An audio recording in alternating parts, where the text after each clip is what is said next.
Bienvenidos a Plural, nuestro programa semanal de análisis político, económico, financiero también a veces. ¿Cómo te va, Hugo? ¿Cómo te va, Raúl? O bastante seguido a veces de análisis financiero. Mirá, como siempre en Plural arrancamos con un análisis geopolítico. Hoy tendríamos que estar hablando de la devaluación china. Esta devaluación que en las últimas horas propició que en el mundo entero las bolsas tengan caídas, tengan balance negativo y que entre otras cosas el dólar se dispare para arriba. Así que el tema obligado hubiese sido, como hacemos siempre, una visión geopolítica de lo que está pasando en el planeta y de cómo va a repercutir en la Argentina y cómo va a repercutir en el mundo. Pero tenemos elecciones. Pero tenemos elecciones el domingo. De todas maneras, déjame adelantar un poquito sobre ese tema. Sí, claro. Que gran parte de lo que está pasando a nivel financiero, de las variables que estamos viendo, que están sucediendo, de la devaluación china, de estos conflictos económicos y de la variación de los tipos de cambio, de las curvas de tipo con los intereses y todo, nosotros ya lo venimos adelantando. Así que casi creería que nuestros televidentes, los televidentes que siguen Plural, ahora habrán visto la devaluación en estos días de China y el aumento del dólar y más o menos, si nos siguen, habrán entendido por dónde van los tiros, como dicen los españoles. Exactamente. Así que, viniendo un poco aquí, hoy la dinámica de este primer bloque va a ser diferente, justamente por lo que acabas de decir, Raúl.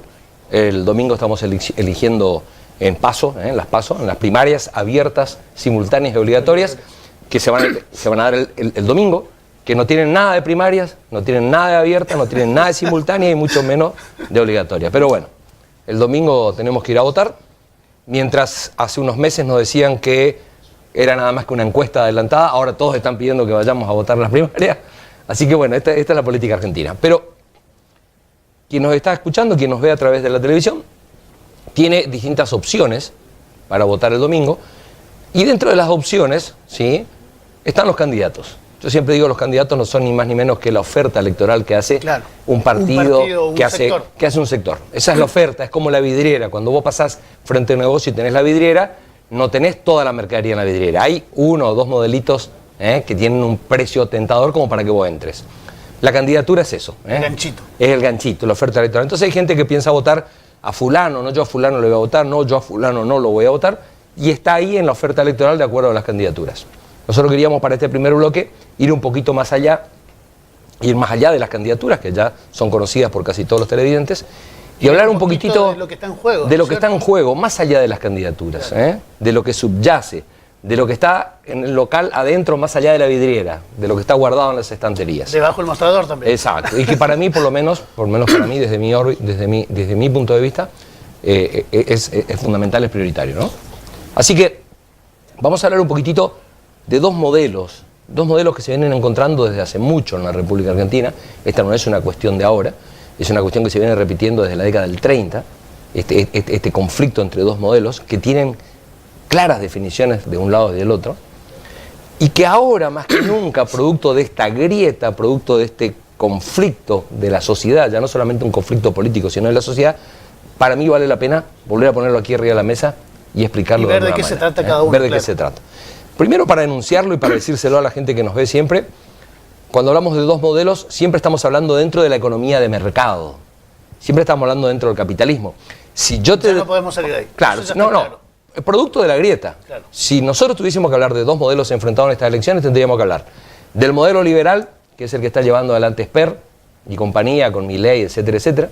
Un modelo de una economía verdaderamente abierta, ¿sí?, o del modelo que sigue pregonando la izquierda en la República Argentina, que es un modelo que se opone fuertemente a ese modelo, y es un modelo que pone muchísimo más énfasis justamente en la distribución, en el trabajo, en romper los capitales, en romper el financiamiento externo, en romper el endeudamiento. Así que esos serían verdaderamente dos modelos. Pero dentro, más al centro, porque tanto Macri como el kirchnerismo se tiró más al centro en esa puja por capturar electores, también podemos deslindar dos modelos.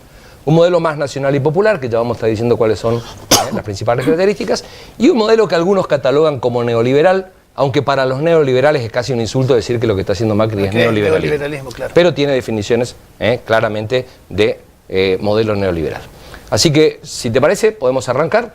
Nosotros, para que les sea un poquito más ameno a nuestro público, para que lo puedan llevar un poquito mejor, armamos una plaquita, porque a veces las palabras pasan y las imágenes quedan... Claro, y como estamos en un medio, en la televisión, que es prioritario el tema visual, me parece que las placas pueden ayudar. Así que si Aldo puede poner la primera placa en la que vamos a empezar a diferenciar los modelos, mientras la gente lo puede compartir leyéndolo, nosotros podemos ir dando algunas de las características que tienen que ver con el oficialismo. El oficialismo va con un modelo neoliberal, un modelo que tiene que ver con lo que ha desarrollado en estos 3 años. No, esas no son placas, esas son placas que vamos a mostrar después. Estas placas son placas en las que vamos a mostrar cómo dejó el kirchnerismo el poder y cómo lo está dejando Macri. Eso lo dejé para después. Hay 2 plaquitas que tienen que ver con los modelos que se están enfrentando. Vamos a esperar a ver si los pueden poner ahí, porque me resulta mucho más interesante y que mucho la gente... más fácil también. Sí, mucho más fácil que la gente lo pueda acompañar. Claro. Bueno, no importa. ¿Qué os propone el oficialismo? Estas son placas que tienen que ver con la parte publicitaria. Bueno, hoy no nos entendemos. ¿Cuáles son los modelos? Un modelo que es el que propone Macri, que es el que ha llevado adelante, que es un modelo de apertura indiscriminada de nuestra economía. ¿Qué significa apertura indiscriminada de nuestra economía? Básicamente y centralmente significa no controlar el comercio, no controlar el comercio exterior, no controlar las importaciones ni las exportaciones. Este es un modelo aperturista que cree que oferta y demanda se regulan solo. Se regulan solo, que el Estado no se tiene que meter. Entonces, ahí está la plaquita que yo decía. El modelo de Macri, un modelo aperturista. Cuando decimos mercadocéntrico, ¿qué significa? La gente se habrá cansado de escuchar últimamente en la televisión porque el mercado opina tal cosa. Vamos a ver si tal medida le cae bien al mercado, ¿sí? Bueno, el mercado es el que asigna los recursos y la medida de todos los valores. No es la gente, no es el empleo, no son las pymes, no es la balanza de pagos, no, el mercado. Si tal medida le cae bien al mercado, funciona. ¿Qué es el mercado? El mercado es algo difuso que no se define, pero que últimamente con la economía capitalista en grado financiero, el mercado son los que nos prestaron dineros. Así que cuando usted ve la palabra mercado, tiene que decir qué opinan quienes nos prestaron la plata. Fíjate vos, asignador de recursos, porque son los que nos dieron el dinero. Libertad para el movimiento de capitales. Se deja que vengan inversiones y que se vayan al otro día, eso se dan famosas inversiones golondrina, vienen, invierten. En nuestro caso, en vez de venir a invertir en empresas, en fábricas, en generar trabajo, invirtieron en LELIC, en LEVAX, en especulación financiera, y cuando la plata no le cierra o no le deja de dar los dividendos, se la llevan. Tiran y se van. Y te generan un gran problema que a nosotros nos llevó a devaluar, ¿sí? Características principales que tiene que ver con este modelo, donde ya en la fase personal, saliendo del movimiento de capitales, se pone mucho énfasis en que el emprendedurismo, o sea que si vos emprendés, que si querés, que si pones un negocio te va a ir bien, en la meritocracia, que los beneficios los tiene que llevar quien más se esfuerza, quien más méritos tiene, se olvida que en un esquema de igualdad muchas veces vos podés tener méritos, pero si no te ayuda la coyuntura, yo puedo tener un montón de méritos, pero si no puedo conseguir un trabajo, si no puedo mostrar lo que yo valgo, si no tengo un ámbito donde realizarme, no hay meritocracia posible, porque no hay manera de demostrar qué es lo que puedo hacer. No podés sumar puntos. Exactamente. Frente a ese modelo que estábamos viendo las primeras características, hay otro. Pero antes de cerrar, decir que lo que dice Macri es que va a profundizar este modelo. Macri hizo un par de entrevistas, ¿sí?, en donde le han preguntado qué piensa hacer si gana de nuevo, y dijo que va a seguir con el mismo rumbo, pero que lo va a acelerar. O sea que esta característica que estuvimos mostrando aquí son características que si Macri gana, las va a acelerar, las va a profundizar. Con lo cual, este modelo que usted, señora, vio en estos casi 4 años de Macri, es el modelo que va a continuar para adelante. Un modelo en donde el reajuste de tarifas, en donde todo lo que tiene que ver con el aumento del costo de vida, el aumento de la inflación, no alcanza a ser cubierto por el aumento salarial. O sea, cada vez nos van quedando más lejanas las cosas, porque la inflación nunca bajó en estos últimos tiempos del 40-44% y los aumentos salariales nunca pasaron del 22-24%. 24, sí, como mucho. Así que 20 puntos abajo. Este es el modelo claro, un modelo neoliberal claro, tiene otras características esenciales, pero el tiempo es tirano en televisión. Esto es lo que Macri hizo estos 4 años. Y esto es lo que propone. Y es lo que sigue proponiendo. 4. Y un dato central también, tiene que ver con el endeudamiento. Macri pretende seguir gobernando tomando deuda. Lograr una refinanciación a final de su mandato con el Fondo Monetario para que el fondo nos vuelva a prestar dinero, poniéndolo intereses más grandes, como es con un prestamista, ¿no? Claro. Te presta plata un prestamista, cuando no le puedes pagar te dice, bueno, te refinancio, pero te voy a poner intereses más altos. Claro. Un problema que va a enfrentar Macri con este tipo de modelo basado en el endeudamiento es que, justamente de lo que íbamos a hablar hoy, de la devaluación china y lo que está pasando en el mundo, empiezan a aparecer señales en el mundo que son preocupantes para países emergentes como el nuestro, que necesita financiamiento internacional. ¿Por qué? Porque hay fuertes conflictos, porque hay fuertes devaluaciones, porque hay muchos intereses y porque si bien hay capital para prestar, hoy se empieza a volver mucho más interesante hacerlo en otros lugares. Así que cerramos ahí. ¿Qué te parece si vamos a la característica del modelo propuesto, en este caso por Fernández? Pero que también es muy similar, yo diría tiene las mismas características del modelo propuesto por Labaña. Labaña, Fernández proponen un modelo muy parecido, claro, que es un modelo más basado en la soberanía nacional, más basado en el rol del Estado. Ahí tenemos la otra plaquita. Cuando yo pongo la oposición, repito, esto es lo que propone Fernández, pero también lo está proponiendo Labaña. ¿Qué significa poner plata en el bolsillo de la gente? Significa, recién te decía que la inflación está en el 44, 46 anual y los salarios aumentan un 22, 24. Bueno, como mínimo significa que los salarios vayan a la par de la inflación. O sea que si la inflación va a ser del 40%, la recomposición salarial sea el del 40%, algo que hacía el kirchnerismo durante su último mandato. Lo mismo con las jubilaciones, lo mismo con las pensiones, lo mismo con los planes.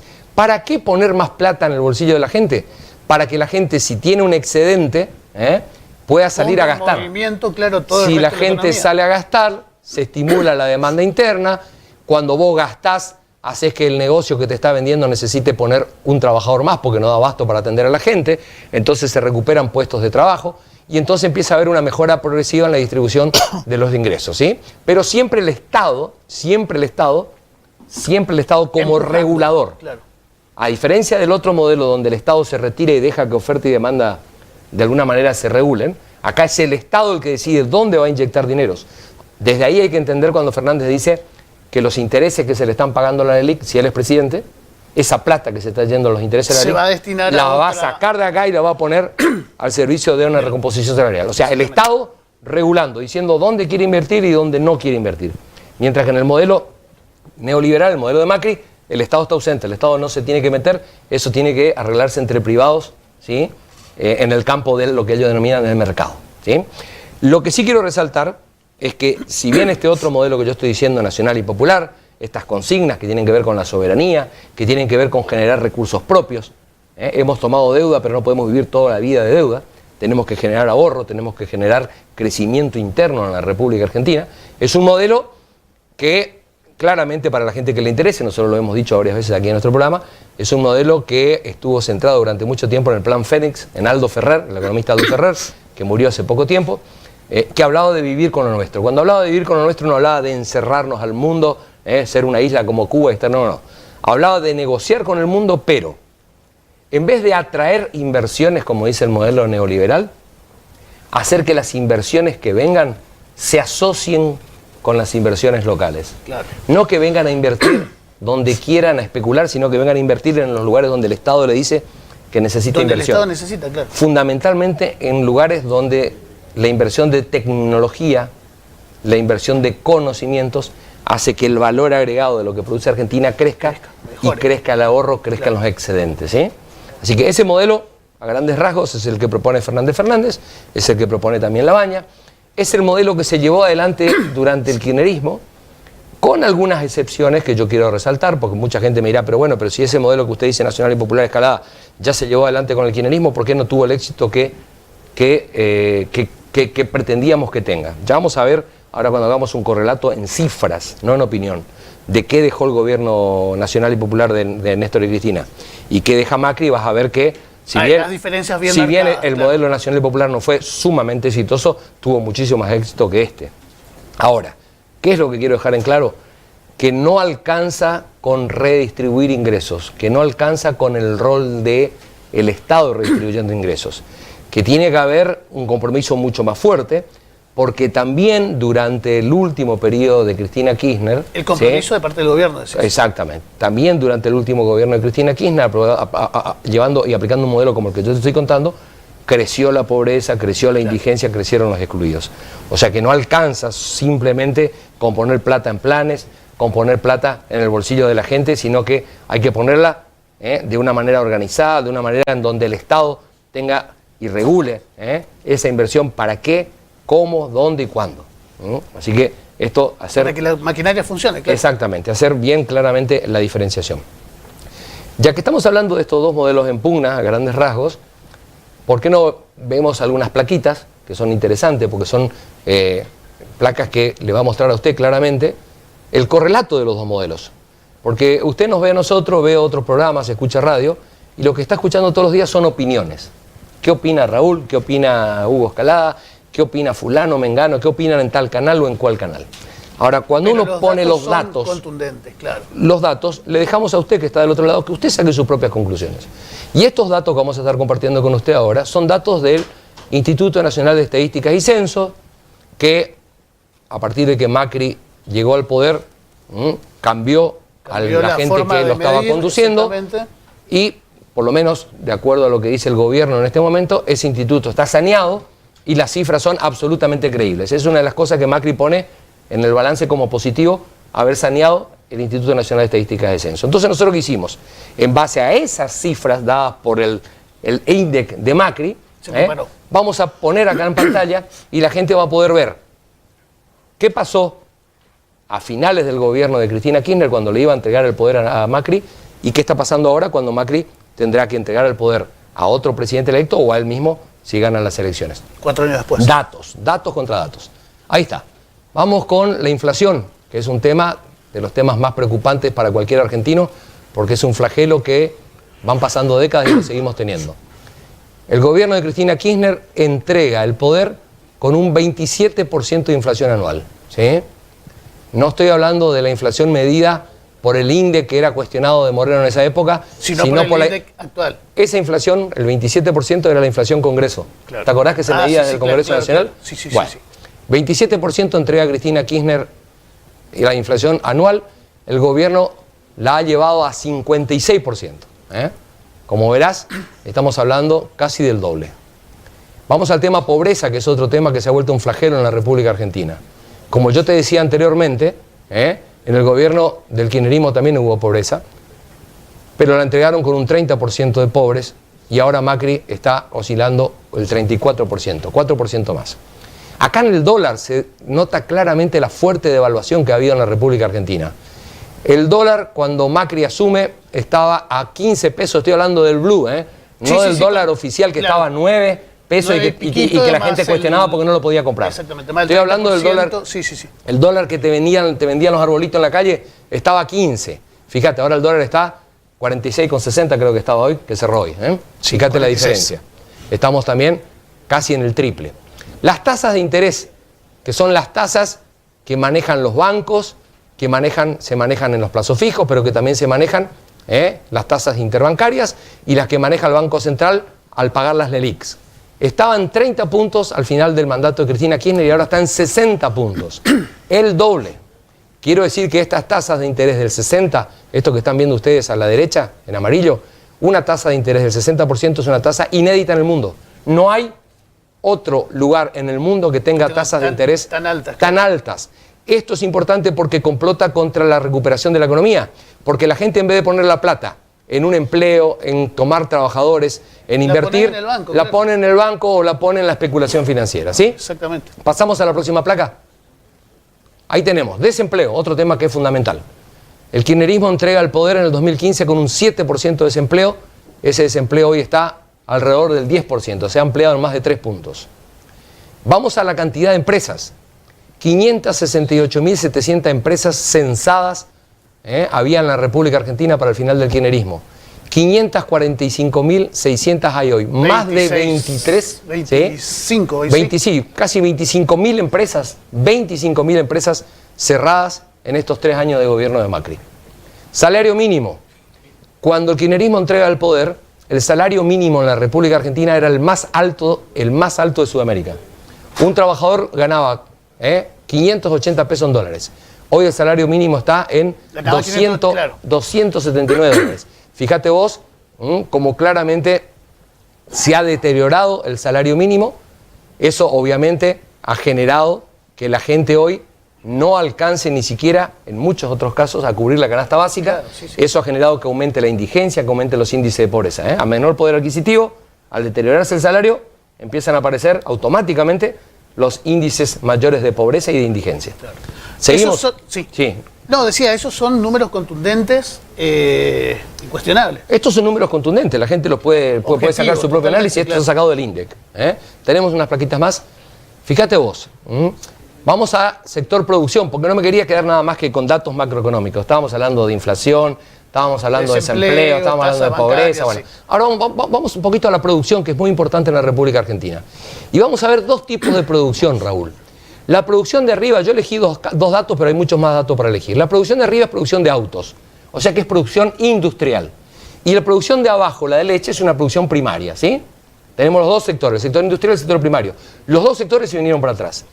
En el sector industrial la producción de autos bajó de 526.000 unidades al año para el final del kirchnerismo a 466.000 unidades al año para el final del gobierno de Macri. Y en el campo de la producción primaria, fíjate lo que pasa con la leche, y este dato yo le pido a la gente que preste fundamental atención, porque cuando las familias empiezan a reducir la cantidad de leche en la casa, que es lo último que se reduce. Claro, es lo último que se reduce. La cuestión alimentaria. Muestra claramente que la cuestión social está mal. Y estamos hablando de leche. Que te conste que acá no estoy hablando de los derivados de leche que se están vendiendo ahora, donde queda claro que ese producto no es leche. Claro. Bueno, hablando de leche, ahí tenés 4.400 millones de litros al año para el final del kirchnerismo consumida la República Argentina, 3.700 millones de litros al año para el final del mandato de Macri. Datos muy fuertes que te muestran cómo la industria, sobre todo la industria automovilística, que es un sector que empuja para adelante la economía argentina, ha disminuido, y cómo la producción primaria también en cuanto al consumo. En base a esos datos, ¿qué dejó el kirchnerismo y qué va a dejar el macrismo? Así contundente, ¿no? Bueno, en base a esos datos, pero algo contundente. En base a esos datos vamos a mostrarle a la gente la última placa, que tiene mucho más que ver no con los datos de la economía, de la macroeconomía, no con los datos de la producción que mostramos, sino referenciado a la gente misma, a quien nos está escuchando, quien nos está mirando. A la población. Personas de carne y hueso. Tenemos una última plaquita. Ahí tenés, mirá. ¿Qué nos está dejando? Te muestro. Si hay dos consumos que para los argentinos son fundamentales, es el consumo de leche y el de carne. ¿Sí? Pues fíjate qué nos está dejando. 217 litros de leche por persona por año se consumía para el final del kirchnerismo. Hoy ese consumo está en 133 litros. Fíjate lo que bajó el consumo de leche. Y fíjate la carne, que otro bien muy preciado por todos los argentinos, no importa qué clase social sea. Pasamos de consumir 59 kilos de carne por año por persona a 50 kilos de carne por persona y por año. Entonces, cuando vos ves la caída de las variables macroeconómicas muy fuerte, y su traducción, cuando vos ves la caída de la producción industrial y la producción primaria, cuando vos ves la caída del consumo, ¿qué nos está dejando? Un fuerte deterioro general de la economía, por un lado, de todas las variables, y por otro lado, uno que es tan o más preocupante, un fuerte endeudamiento, un preocupante endeudamiento, que la Argentina, sea quien gane, ya están hablando todos los analistas político-económicos, la Argentina no puede hacer frente a los compromisos de la deuda. Cuando hablo de los compromisos de la deuda, Raúl, no estoy hablando de pagar el capital, estoy hablando de pagar los intereses. Argentina hoy, dicho por todos los analistas económicos, está en una imposibilidad real de cumplir con los compromisos de los próximos vencimientos de deuda a partir del año que viene. Entonces, una economía con sus indicadores en caída, indicadores macroeconómicos, indicadores de producción, indicadores de consumo y un mayor endeudamiento. Entonces yo te pregunto a vos y le pregunto al televidente que nos mira. Cuando usted en su casa, en forma particular, consume cada vez menos, le ingresan menos dinero a su casa, produce cada vez menos, consume cada vez menos, ve que su economía se está achicando y encima su deuda crece cada vez más, ¿en qué situación te encontrás? Ese es el ejemplo más claro que le podemos dar a la gente. Esa es la situación con la que nos vamos a encontrar a fin de año. Después, el televidente que nos está mirando hará su propio balance, quién tiene la culpa, quién no tiene, si tiene la herencia, si la tuvo Macri, si esto, si lo otro. Digo, eso ya se lo dejo a nuestros televidentes. Nuestra función es informar mostrar información. Contar el panorama, claro. Contar el panorama, contar datos, de alguna manera socializar con la gente que nos mira este tipo de información y después cada uno hace su propio balance. Hugo, nos quedamos sin tiempo nuevamente, nos vemos post-paso el próximo martes. Analizando los resultados de la elección. Analizando a ver qué pasó con las elecciones. Bueno, nosotros hacemos una breve pausa y nos volvemos a encontrar enseguida.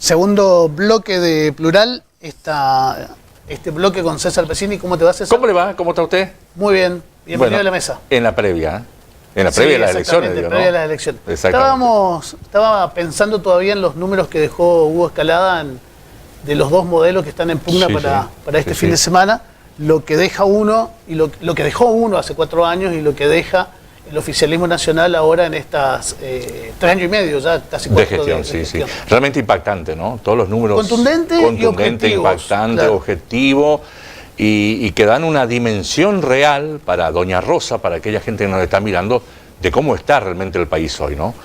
Y agregando lo que decía el doctor Escalada, Hugo, debemos decir también que el endeudamiento de las familias argentinas es muy grande. Sí. No solamente con los bancos, entidades de crédito, con su propia familia, aquellas personas que han dejado de alquilar tuvieron que volver a la casa de algún familiar. Sí, hubo un achicamiento general, hubo que achicarse. Y algunos números que llaman la atención, por ejemplo, la cantidad de deudas que han adquirido préstamos de la Caja del ANSES, los jubilados y pensionados nacionales, que son únicamente para pagar servicios y para pagar gastos corrientes, ¿no? Eso realmente preocupa y mucho. Esos créditos o préstamos de entre 1.000 y 12.000 pesos que el ANSES ofreció a tasas muy bajas ahora realmente para el jubilado van a ser muy difíciles de poder solventar en el futuro. Exactamente. Bueno, y la situación misionera, César, ¿cuál es? ¿Cómo está? ¿En qué estamos?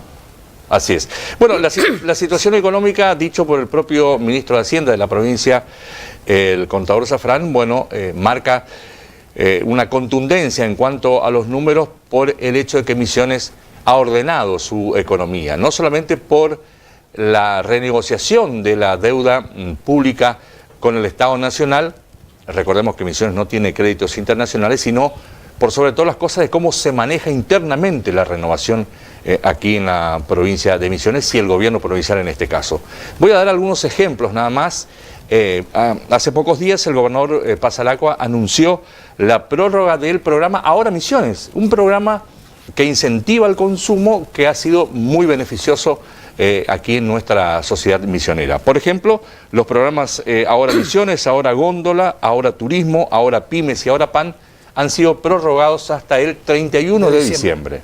Si a esto le sumamos los otros planes que ya pusieron en marcha, como el patentamiento, como el plan, la compra de 0 kilómetros y la obtención de algunas prerrogativas para precisamente equilibrar de alguna manera el gasto que hacen las familias cuando obtienen un auto 0 kilómetros, bueno, implican que hay realmente por parte del Estado provincial un fortalecimiento de la economía de las familias misioneras, ¿no? Aquellos recursos que se pueden pagar con tarjeta, que se pueden lograr algún tipo de descuentos y alguna de este tipo de modalidades que tienen los programas Ahora Misiones, bueno, son muy, pero muy beneficiosas para las familias. Hay una atención directa a la familia, decís. Exactamente. Si a esto le sumamos los 400 millones en créditos, en préstamos, destinados a las pymes de la provincia de Misiones en los distintos programas que salen del Banco de Crédito de Misiones, realmente es un número importante. Si a esto le sumamos la obra pública que es financiada por el Estado misionero, y voy a dar 2 casos de estas últimas horas. Mañana es muy probable que se haga el inicio de la obra del acceso a profundidad por parte de la Dirección Provincial de Vida, fondos provinciales. También hoy se licitó la construcción del puente sobre el arroyo San Miguel en el municipio de Andresito, también con fondos provinciales. Es decir, Misiones con una economía ordenada puede no solamente solventar el mantenimiento general del Estado, sino también invertir en obras públicas y ayudar al consumo, como explicaba que recién. los recursos nacionales no se disponen. Si a esto se le suma el tema de viviendas, si a eso se le suma el fortalecimiento de los factores de salud, como por ejemplo el personal, los médicos comunitarios, planes que Misiones se hizo cargo al no tener recursos nacionales, realmente es un aporte muy significativo. Bueno, también tenés datos del IPEC. Así es, así es. A la situación del trabajo privado, ¿no? Así es. Muchas veces hacemos referencia en estos comentarios económicos referente al empleo estatal, el empleo que está absorbido por la provincia, por los distintos organismos de la nación, organismos como aduanas, este tipo de la fuerza de seguridad, estas cosas, ¿no? Pero en realidad ahora queremos ocuparnos de describir un poquito la situación con datos del Instituto Provincial de Estadística y Censo con respecto al empleo privado de las empresas aquí y de los comercios aquí de nuestra provincia. El empleo registrado a marzo del 2009, 103.043 trabajadores registrados en el sector privado de la provincia. ¿100? 103.043. Y esta cifra también son similares a la nación con respecto a la caída de este empleo particular o empleo privado, porque hubieron 2.429 asalariados que dejaron de trabajar en la actividad privada, ¿no? Esto marca una tendencia en la baja del 2,3%, algo superior a lo que indica la baja a nivel nacional. César, acá me avisan de la producción que el gobernador tiene pensado lanzar en poco tiempo la hora combustible. Ahora, bueno, eso es otra cosa que se viene a sumar a los ahora Misiones. Otra buena medida. Y ya que trajiste el tema del combustible, cuidado lo que va a pasar después de las elecciones. No me asuste. Sí, pero lo tengo que contar. Porque sabe usted que son dos los aumentos que ha autorizado el gobierno nacional a las petroleras para, cargar sobre el precio final del combustible. Bueno, esto ha quedado en suspenso. Bueno, vamos a ver cuándo esto, ¿no es cierto? ¿Cuándo viene ese aumento? A lo mejor multiplicado al bolsillo de los consumidores de todo el país. Así que va a haber que estar muy, muy atentos con respecto a este panorama que planteaba en el bloque anterior, Hugo, lo que se viene en la economía doméstica, en la economía familiar, en la economía del día a día para no solamente los misioneros, sino para todos los argentinos, ¿no? La verdad que el panorama no es bueno y lo tenemos que decir. ¿Qué otros datos tenés ahí en la Biblia de Pesini? Sí, bueno, con respecto al tema del empleo, debemos decir también que en Misiones, por ejemplo, son varios los organismos, los organismos que tienen empleo público, el nacional, como por ejemplo los bancos, las fuerzas de seguridad, las distintas reparticiones, como por ejemplo el sector público, las jurisdicciones nacionales, provinciales y municipales, las empresas y bancos, los medios de comunicación que están en poder del Estado y las universidades públicas que también tienen un gran componente. Es decir, a estos 103.000 y algo de trabajadores del sector privado hay que sumarle toda la masa salarial del sector estatal. Con respecto al tema del ahora 12 que ha prorrogado el gobernador, debemos decir que es un plan que se lleva adelante los lunes, martes y miércoles y que, utilizando las tarjetas de los bancos Macro y Banco Nación, se obtienen importantes descuentos al comercializar algún tipo de producto de estos programas que decíamos, ¿no? Que es el Ahora Turismo, la Ahora Pyme, la Ahora Pan, el Ahora Góndola y el Ahora Misiones. ¿Tenés datos de turismo también? Te voy a apurar porque no estamos... Sí, ningún problema. Bueno, una de las consecuencias que ha traído favorables, por supuesto, para nuestra provincia del turismo, es precisamente el movimiento que se registró aquí en Misiones en 2 o 3 eventos que han sido trascendentes, ¿no? Recordemos nosotros que hace poquito estuvo el TC, el turismo de carretera aquí en la ciudad de Posadas, el movimiento fue muy importante. Este fin de semana estuvo el turismo nacional en la ciudad de Oberá, allí se registró un 93,4% de ocupación. Los arribos fueron más de 2.000, los espectadores 25.000, la estadía promedio 2,8 noches en la ciudad de Oberá y en la zona centro, claro. Exactamente, porque allí también hoteles aparte, ubicados en Campo Grande, en Aristóbulo del Valle, que por cierto los hay muy bonitos, han tenido este tipo de ocupación. 5.000 personas aproximadamente fueron las que pernoctaron con este movimiento, y el gasto por turista ascendió a aproximadamente 1.600 pesos cada uno, lo cual implica un movimiento económico de 7,1 millones de pesos para toda la zona, ¿no? Esto hay que tomarlo realmente como un resultado muy, pero muy positivo, teniendo en cuenta que viene el turismo, distintas provincias, distintos automovilistas, corredores, la familia, los hinchas del automovilismo, los fanáticos, y bueno, esto es el gasto que provocan en la región. Visitaron mucho y hay un dato alentador. Mucha de esta gente que vino al turismo nacional en Oberá se dirigió a los Altos del Moconá. Claro, es un destino turístico que está creciendo muchísimo en nuestra provincia y bueno, alentador, por cierto, las cifras que allí se obtuvieron. En cuanto al resultado turístico del fin de semana largo, que fue del 9 de julio, 75% de ocupación, 23.000 arribos, 1.500 pesos de gasto promedio por turista por día, 79.000 pernoctes, 80% de la ocupación de plazas aéreas. El impacto económico, 98 millones de pesos. Y la ocupación de alojamientos, el 87,8%. Y en cuanto a las reservas online, el 80%. Bastante, ¿eh? Mucho movimiento. Sí. ¿Algún dato más importante, fuerte? Bueno, por sobre todas las cosas... tenemos que entregar el bloque. Recordar simplemente que este domingo hay elecciones, las tradicionales PASO. Bueno, habrá en la boleta aquel elector, aquel misionero que vaya al cuarto oscuro, va a tener la posibilidad de elegir entre 13 opciones para emitir el voto. Así que, bueno, con conciencia y respetando, le pedimos el misionerismo, la boleta corta, con los candidatos de misiones, bueno, que sea una jornada electoral muy buena para todos. Bueno, César, muchas gracias. Nosotros hacemos un pequeño corte y volvemos después de la pausa.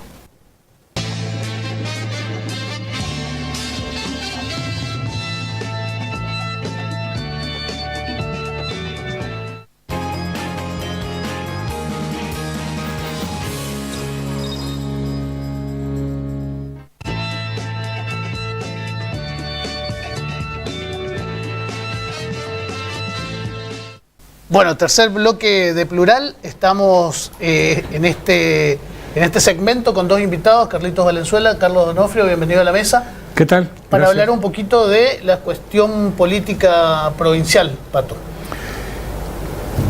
Faltan 5 días. Faltan 5 días para las elecciones, para las PASO.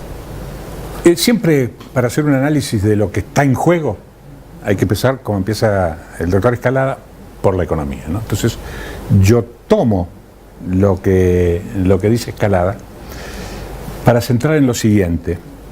Él habló de los extremos, que son la utopía liberal y la utopía comunista, y cómo en el centro se disputan dos modelos. Lo que habría que destacar, a vos como peronista, Carlitos, por ahí no te gusta, es que los modelos en la Argentina desde el 30, y vamos para no ir tan lejos, desde el 83 en adelante, se bandearon en lo que un analista, un empresario, economista, Marcelo Diamant, llamaba el péndulo. Llegan gobiernos populares y fracasan porque el consumo genera importaciones y lo deja sin dólares por el factor externo. Va el péndulo hasta el otro lado, cierran el consumo, se quedan sin trabajo, entra deuda, en un momento hay que pagar la deuda, se queda sin divisas, el péndulo para el otro lado. Entonces, ahí hay una contradicción que encierra dentro del cambio un cambio ficticio. Recordemos que el gobierno de los Kirchner vivió de la soja, los bancos ganaron más que nunca, fue la que trajo Chevron, es decir, que pensaba tener también renta petrolera. Nunca se animó a tocar a las mineras con la explotación a cielo abierto. Es decir, que la estructura económica no está en discusión.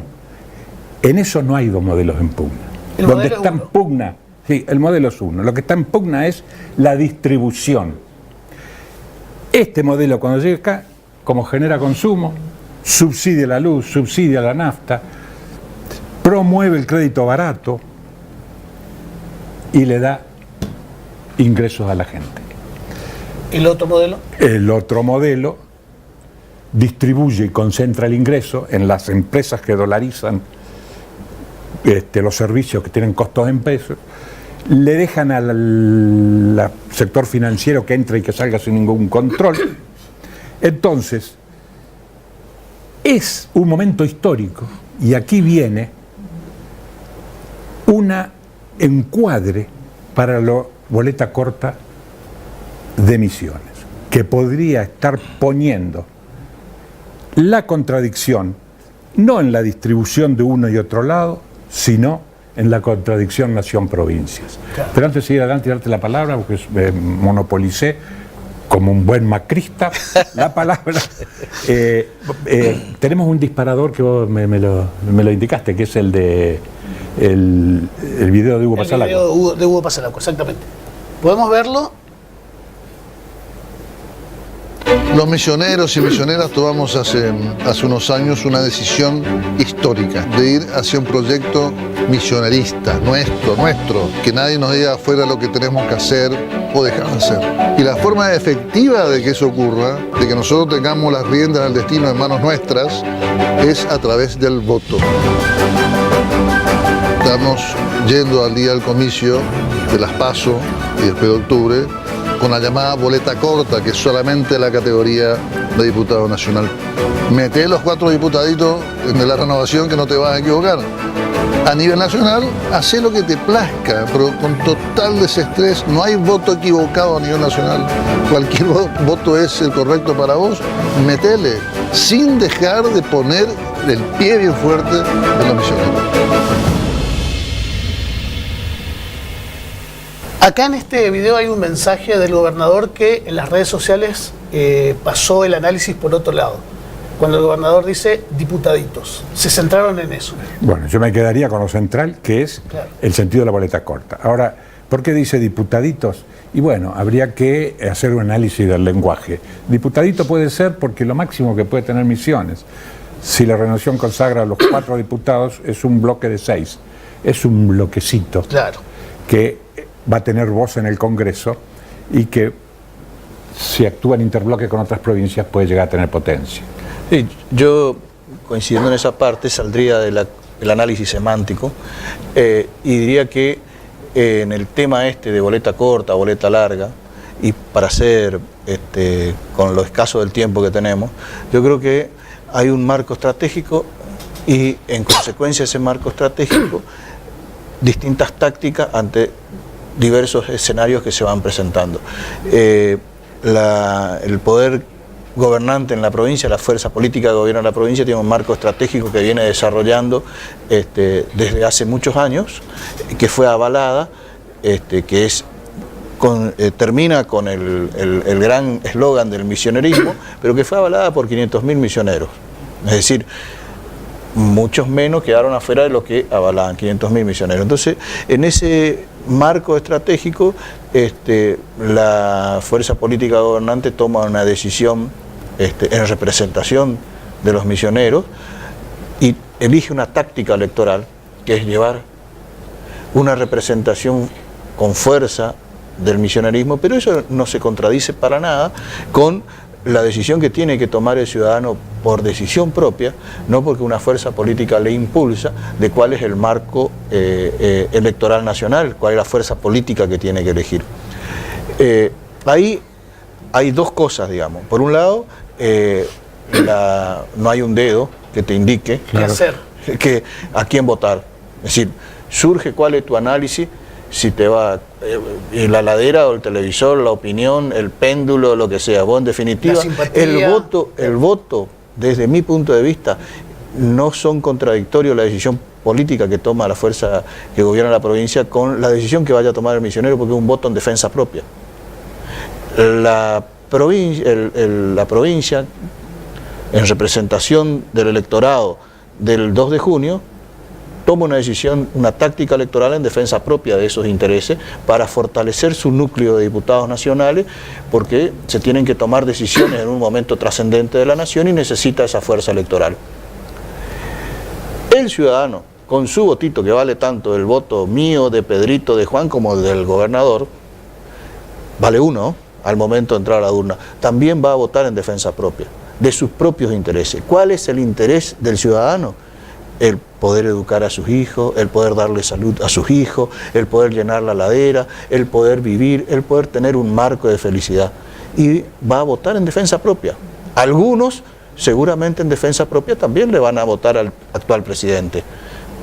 Porque van a defender sus intereses, como los sectores eléctricos, los sectores privilegiados en la renta que han recibido en este periodo.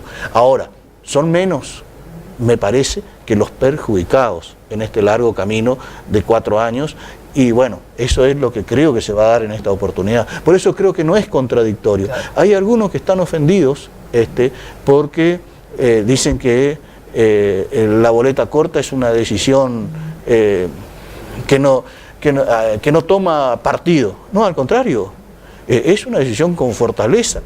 ¿Por qué? Porque deja que la decisión la toma el pueblo en concreto. Es decir, yo sé a quién le voy a votar. Yo le voy a votar a Fernández Fernández, concretamente, sin ningún problema lo digo. Y lo estoy haciendo en defensa propia. Y conozco a mucha gente que va a tomar la decisión de votar a los diputados de Misiones, de la Renovación, y van a votar a Fernández Fernández. Todavía no conocí a ninguno que le vaya a votar a Macri. Sí preguntó un vecino mío por qué no le llevó el voto de Esper, por ejemplo. Claro. Yo creo que quiero hacer una observación ahí antes, no sé si es... normalmente en Buenos Aires, cuando se hacen análisis de los pronunciamientos populares tan categóricos en la provincia, se hablan de los caudillos. Claro. La actitud de Rovira cuando anuncia la boleta corta no tiene nada que ver con la de un caudillo. ¿Qué hace el caudillo? Vengan todos. Abrió la tranquera. Y voten como yo digo. Sí. Acá no se apropia del voto del pueblo. Y le dicen, señor, vote como quiera. En las nacionales, vote como quiera. Exactamente. Pero en estas pasos yo supongo que hay un aprendizaje de boleta corta, porque hay hábitos que mantenemos los electores de concurrir al cuarto oscuro y vamos a buscar una boleta de presidente, y la boleta corta quizá quede de lado o no. Pero yo creo que hay un aprendizaje y se tiene que hacer docencia. Los únicos que deciden algo en estos pasos, que se han vuelto entonces como un ensayo general, ¿viste el ensayo general en teatro? Después vos corregís. En el ensayo así general, lo ves a estas pasos. Sí, está como relajado y después tenés que ajustar para la verdadera función que es octubre. Pero los únicos que van a elecciones son dentro de Juntos para el Cambio. Claro, eso te iba a preguntar. Es de las fuerzas políticas provinciales, Juntos por el Cambio lleva a los 3 candidatos. Los 3 candidatos a las PASO, a las primarias. Exacto. Es una información concreta. El radicalismo no cumplió la palabra de los acuerdos previos. Pensaban consagrar 3 diputados provinciales, consagraron 1. Entonces dijeron, bueno, queremos también el nacional. No, señores, habían llegado a un acuerdo. Bueno, yo ahí tengo números que no estoy violando ninguna veda, porque los periodistas no entramos en veda, sino es censura, de que Alfredo Schiavoni, que se identifica con Macri en esencia, pro con pro, tendría 19 puntos, y los radicales que empezaron haciendo propaganda con Nian de Yerba, que es casi al extremo corrido a la izquierda, de repente se avivaron y ahora sale Andersen con Macri. Pero si vos querés votar lo genuino, lo votás, y eso se está dando en los números. Y después está Pedro Puerta, que tengo entendido que vos decís que es el que más política está haciendo. Está haciendo política, es un emergente que está aprovechando el escenario como para presentarse ante la sociedad fuertemente como candidato por primera vez. Estas PASO lo habilitó. Lo habilitó y para mí es uno de los candidatos que mayor mensaje político tiene. Es decir, que uno pueda compartir o no es otra cosa, pero el que mayor mensaje político, independientemente del resultado electoral que pueda tener el domingo. Por ejemplo, Carlito, en cuanto al mensaje. Y por ejemplo habla de un tema que es importante para la provincia, que es el tema de la relación fiscal de la nación con la provincia, que es un tema trascendente. Cuando por otro lado el gobierno provincial habla de una compensación que necesita la provincia, eso es, el Estado provincial necesita una compensación del Estado nacional. Ahora, las fuerzas productivas necesitan un régimen impositivo diferencial de la nación respecto a la provincia por su enclave geopolítico en el que se encuentra. Ahora, ese mensaje lo lleva a este candidato joven. Bueno, él hace 2 años era candidato a diputado nacional por el peronismo, ellos llamaban peronismo republicano, y le daba con un caño a Macri. Cuando Pichetto entra en la fórmula, los Puertas creen que pueden peronizar a Macri. ¿Vos crees que se puede peronizar a Macri? No, yo creo que no tiene arreglo. Él ya dijo que va en este sentido, va a acelerar, ya puso los motores con fuerza, o sea... No se sale de la línea que viene trazando. El resultado electoral puede ser cualquiera. Claro. Es decir, Macri puede ser presidente. Ahora, sabemos qué es lo que va a hacer Macri. 3 medidas van a tomar. Es decir, la reforma previsional, la reforma, la flexibilización laboral y un ajuste tremendo. Y la regulación financiera. Y claro, es decir, eso es lo que va a hacer, es decir, no están mintiendo. Él ya dijo que ve para adelante y con todo. Esta vez no miente. No. Esta vez es bien o sea, claro con los ahora planteos. cada uno es dueño de elegir el árbol donde va a ahorcarse. Claro, totalmente. Y yo no tengo información sobre cómo está funcionando la expectativa del Frente de Todos en la provincia, porque parece que no hay mucha coordinación ahí entre los candidatos, ¿no?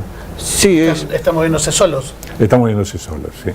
Aparentemente sí, digamos, pero están muy expectantes del resultado de la boleta nacional, digamos, del arrastre, y haciendo el esfuerzo que pueden hacer, digamos, pero están más expectantes del arrastre. Yo la noticia que tengo es que hay un choque, no solo con el país, que quizás sea menor que en el peronismo, con la bajada de línea tipo camporista que hace Cristina Britte, ¿no? Y bueno, el peronismo misionero tradicionalmente, hasta la intervención de Perier, siempre las decisiones políticas de sus candidatos las tomaba acá. Julio Humada, presidente del PJ, los candidatos nacionales del PJ eran decididos en Misiones y después se acordaba en el marco del peronismo nacional. Puerta presidente ocurría lo mismo, Cáceres presidente ocurría lo mismo, Viana presidente también ocurría lo mismo. Se tomaban las decisiones de los candidatos acá. A partir de la intervención de Perier, las decisiones se toman en Mateu, se toman en Buenos Aires, y están todos expectantes del teléfono a ver quién es el candidato. Bueno, nos quedamos sin tiempo, como nos suele pasar todos los programas. Este domingo son las PASOs. Supongo que van a volver a ser invitados en cualquier momento para volver a analizar cómo votó los misioneros, qué nos dejan. Así que bueno, les agradezco en principio la presencia. Gracias a vos. Y nosotros nos volvemos a encontrar el próximo martes. Gracias. Gracias.